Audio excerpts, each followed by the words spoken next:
નમસ્કાર મિત્રો, આપ જુઓ છો Gujarat engineering academy YouTube channel.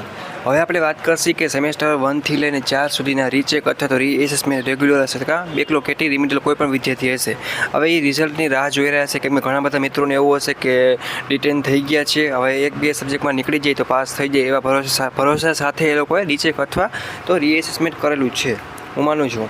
પણ મિત્રો તમે ટેન્શન નથી લેવાનું, તમે જ્યારે પણ રિઝલ્ટ રીચેક અથવા રીએસેસમેન્ટ કર્યું હોય કે શું કાંઈ પ્રોસેસ છે, કઈ રીતે તમારે ડિટેન ચેક કરવું, ઓલ વસ્તુ છે, ડિટેન થઈ ગઈ તો શું કરવું, એના માટે મેં સ્પેશિયલ એક લોંગ વિડીયો બનાવેલ છે સ્પેશિયલ તમારા માટે। તો વિડીયો તમારે સ્પેશિયલ જોવાનો છે, એની લિંક તમે નીચે આપેલી છે મિત્રો। ઓલ પ્રોબ્લેમ છે એ સોલ્વ થઈ જશે, ડિટેનવાળા વિદ્યાર્થી મિત્રો છે, રેગ્યુલર રિમિડિયલ કે બધું આઈએમપી ક્યાંથી મળશે, ઓલ વસ્તુ સમજાવેલ છે, રિઝલ્ટ ક્યારે આવી શકે છે, ઓલ વસ્તુ મેં સમજાવેલ છે। સપોર્ટ માટે સબસ્ક્રાઈબ કરી બેલ આઇકન પ્રેસ કરો જેથી કરીને કોઈ પણ નવો વિડીયો આવે તો તમે લાભ લઈ શકો। ને કોઈને કાંઈ પ્રશ્ન હોય તો કોમેન્ટ કરો ને બધા દોસ્તોને મોકલો। ઓકે મિત્રો, thank you, take care, bye bye. કોઈને ટેન્શન લેવાનું નથી।